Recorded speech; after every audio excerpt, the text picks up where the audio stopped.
Oh, phew, you're okay. Any more information as to who's got us captured? Nobody French kissed you before punching you in the balls?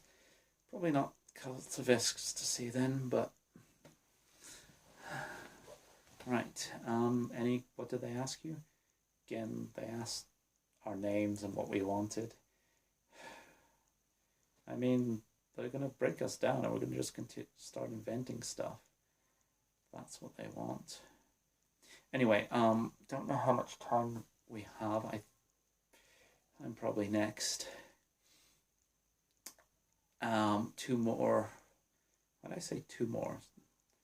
My timing, it does seem that I managed to fit in 2 descriptions before they come and take us. Yeah, probably coincidence. I'll fit in as much as I can. Euthanatos. They, in a way, stand for everything we're opposed for. They stand for death. Actually, they stand for the cycle of life.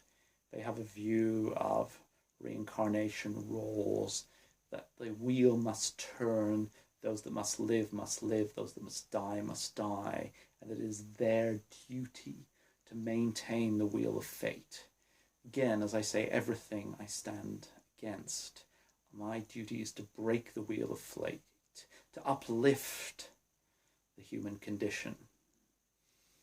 But really hope it's not the Euthanatos that have us. But anyway, yes, so they bring life, they maintain fate as they see it. I don't know how they do, but they do seem to be able to manipulate fate and change and things in a very scary way. But suppose someone is dying who is destined to live. Suppose someone is alive and who is destined to die. Which of these two is easier to solve? Yes, and that's why the Euthanatos go around killing people continuously. Oh, they're all about the wheel maintaining and stuff, but it's much easier.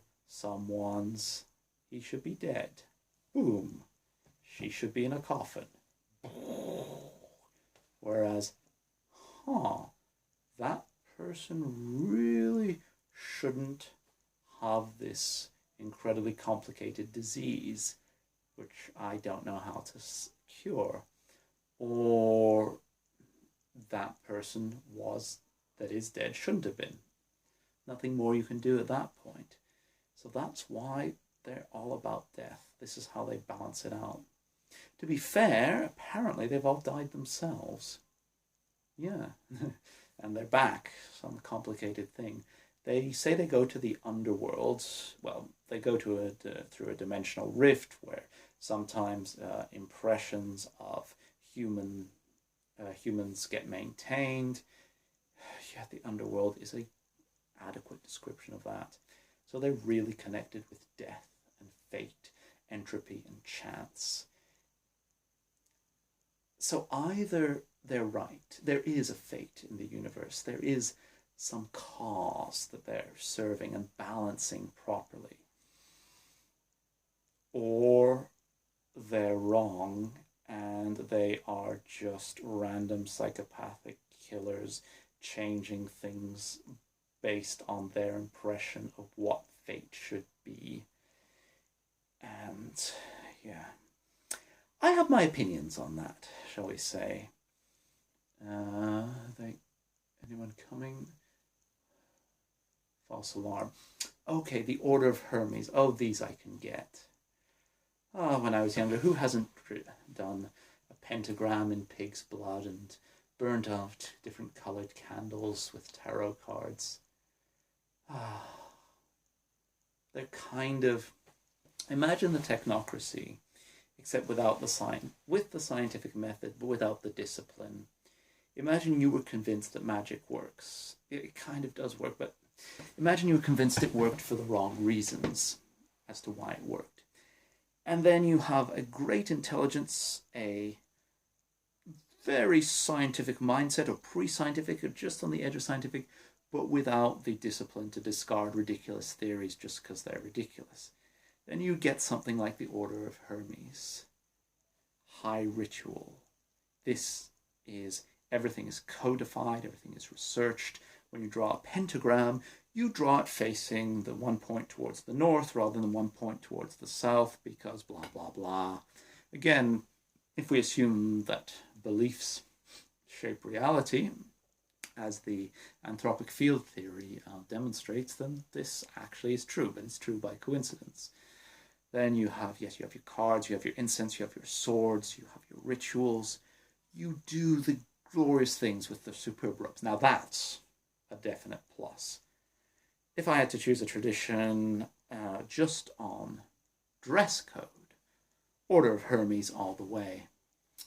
Yeah, so they have, I mean, Crowley is kind of the stereotype, but they have their masses, their superb robes. I think they have some sex magic as well, though that doesn't quite, oh no. Yes, the Order of Hermes sex magic would be, and then I carefully recorded the sexual positions that we were in. We tried this again 16 times in different variations, and I can maintain that this on top and this and that is more successful at achieving the goal than blah, blah, blah. Combine this, yeah, it would be absolutely hideous. And I'm sure they do it because they're the kind of people who would do that. Anyway, rituals, organization. But as a side effect, the musty tomes, they look at old texts written by crazy people from 500 years ago and not only try to figure out what these texts mean and how can we use them, but assume this text written by a crazy person is full of hidden messages that make no sense. How can we divine these hidden messages and then use them? Yeah, you see the problem. Anyway, but because of this ultra-disciplined approach, they're probably the most organized of the traditions and the ones that we've had the most difficulty with. Because they're high magic rituals, as I say, they believe they work, and they put so much effort into this belief and this careful calculation that they do work. And they organize in a similar way. They organize the traditions, they organize their chantries. Everything is organized. Everything is put in its place. It is documented. It works. It's an organization that works. I have to admit that. But, yeah. Oh, I think it's my turn. We'll resume this late.